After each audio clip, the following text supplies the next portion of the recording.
1,450 pips. So a lot of leeway, 1,450 pips or 7% there is a vast amount of leeway that we've got to trade within my bias. So doing well. Today I basically just wanted to record a little bit of a case study. So what I really like to do in videos like this is pretty much just perform a top-down analysis on a market for two reasons. Obviously for me, the most important thing when it comes to trading is having a story, having a bias and a story that you have told yourself for the way that the market should play out. Now, I think it's important to do like a complete top-down analysis on a market really as often as possible. If I'm trading full time and I'm looking to place trades on the market every week, then every single weekend I would be redoing my top down just to remind myself fully what is my outlook. Because you've got to remember that the movements that we see week to week can completely change the bias. And of course, it's always important to be on the right hand side of the market, or be on the right side of the market and have that right information, and have the edge on your side. So the best way to do that, of course, is to do a top down, see what the market's telling you, create your story. You've got your edge then. And then when it comes to trading it, you have so much more confidence because you've seen what the market's doing longer term and you have so much data to back that. So I'm here on XAU to USD, obviously, which is more commonly known as gold. And the market I've got here, Awanda, actually gives us data, dating back all the way to 1933. So we have, nearly a century worth of data there. But of course, I don't really need to worry about what happened 90 years ago. I want to know what's happening a bit more recently. So I've started here on a 3-month time frame, which basically means obviously every candle represents 3 months. And the only reason I've done this is just to see what's the structure telling me. Obviously, we can clearly see, and I'll even draw on the market just so you get a better idea of what I'm looking at. We'll use the path tool. We've got clear bullishness. And this is, of course, the structure that I'm seeing. So impulse, correction, impulse, correction, impulse. So what I really want to focus on now is that if this is my impulse, what am I seeing from here? Okay. And what I'm really seeing is that given that this is an impulse, where within this could we potentially have a demand zone that price would eventually want to trade back to, given that we ever do see a correctional wave back down? Now, I did not mean to place that. In my eyes, something that sticks out to me straight away is just this just this sell before buy region down here. And I'm seeing that as my demand. And yes, it's a big zone, but all of it in my eyes does have relevance. And yes, I could probably refine it to this little zone in here. But again, this was created 5-6 years ago. And it's just a rough gauge that as price starts to approach this region, I know there could be something relevant happening. So we'll pop an alert there where we want it to go. And then we know that eventually if price is going to trade us back down, I'm going to be looking in this zone. Now, let's break this down into the weekly now. And looking within this impulsive wave we have currently going on, of course, we do have structure within that. What I'm seeing here roughly is sort of an impulse, a correction back down, and another impulse, because we know that this high right here has been broken by the wick. So arguably within this weekly structure, this should be a protected low, and we're of course seeing price traders back up here. Now, within this time frame, the two regions within which I would kind of be looking at for price to tap, firstly was definitely this zone here, which we see price has already tapped into, and then we could have argued even lower that there was a zone there. Obviously, I'm not going to concern myself too much with that because we've already seen the reaction down here, but I will still draw that out as a potential zone tap, and we can even get a little point of interest in that. Now, what I'm seeing from both the 3-month time frame and the weekly time frame here is that we're very much in a bullish market. Now, that's obvious.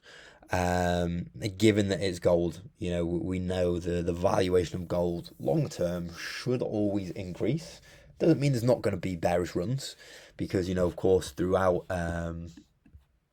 this region here, 14th of March 2022 to really the end of 2022, we did see a massive bearish run. So it's not uncommon, but obviously right now we are in full bullishness. So we've got our weekly structure there. If we go down to the daily, we know, of course, that now we're working within this as our impulse. And again, if we had to draw out some zones here, that straight away would have caught my eye, which we see price has kind of already tapped into, which is nice to see.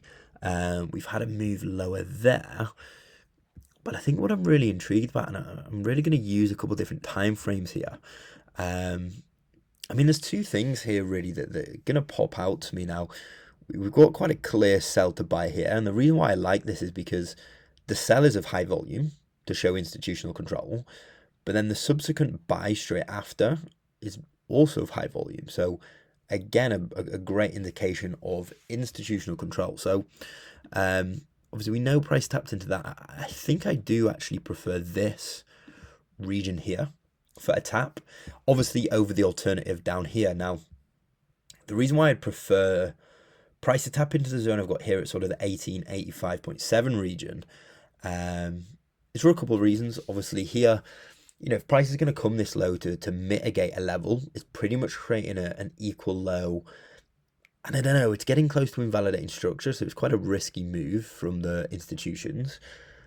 But secondly here, you know, given how bullish we are right now, price shouldn't need to come all the way back down here, because we should never really see enough bearish pressure right now for that to happen. So yeah, we've got the alert set there. Now let's go down to a 4 hour to see even deeper what's going down. You know, if we break this structure further, we can see we've really got sort of a big impulse here, the correction back down, but then we have signs right now that price doesn't really seem like it wants to continue trading higher. You know, just looking at the information I've got in front of me right now, I can see that there's not much volume. Okay, which obviously can mean two things. You know, we're either going to have sort of a reaccumulation before a further move upwards, or we are actually getting ready for the reversal in trend and move back lower. Now, kind of looking back at the data we've got again, as I said, we have been bullish for a very long time. And, you know, looking at this impulse, it does to me seem as if it is curving off. And, you know, just look at the volume and spread within here. You know, we started this impulse with so much volume, and we can see that it's starting to curve off. You know, it's starting to get a lot shallower. You know, these retracements are coming quite often. So I do actually like the idea that what could be happening here is that we're getting ready to reverse. And we can see quite clearly that we've had a reaction here to price in terms of supply zone. We've traded lower. I definitely like the idea of this right here as a supply zone, which again we've tapped into, and we see prices now getting ready to trade lower. So what I'd really be looking at is price to continue trading lower, eventually bringing us down to this sort of 1886 region, where we can then look for buys from that zone. But obviously, until then, there's no reason why we can't actually look to get involved in more sell positions whilst this market is on its downwards phase. Now, straight away I see this zone here, which sticks out to me quite well. Obviously a clear buy to sell with the high volume here, so a lot of inefficiencies. Price could react from this here. However, why would it leave that higher if it's going to make a move like that? So I'm probably going to set up my alert in this region at around the 2047. Yeah, around like that 2047 region is about perfect. And if we see price pop into that, I'm actually going to be keeping quite a close watch on sells. So yeah, Obviously, short term, I'd actually quite like to see price tapping us up into here for a sell to move back lower. But then longer term, I'm expecting bearishness to actually continue until we come and hit this zone here. So that gives us obviously leverage of around, from where price is as of current to down here, 7%, or I believe in terms of pips, let's see how my knowledge does. That's 140, 1,140, 1,450, 1,450 pips. So a lot of leeway, 1,450 pips or 7% there is a vast amount of leeway that we've got to trade within my bias. So yeah, I pretty much created myself a story there of what I'd really like to see happening. We've worked down from the 3-month to the weekly, the daily, the 4-hourly, the 1-hourly.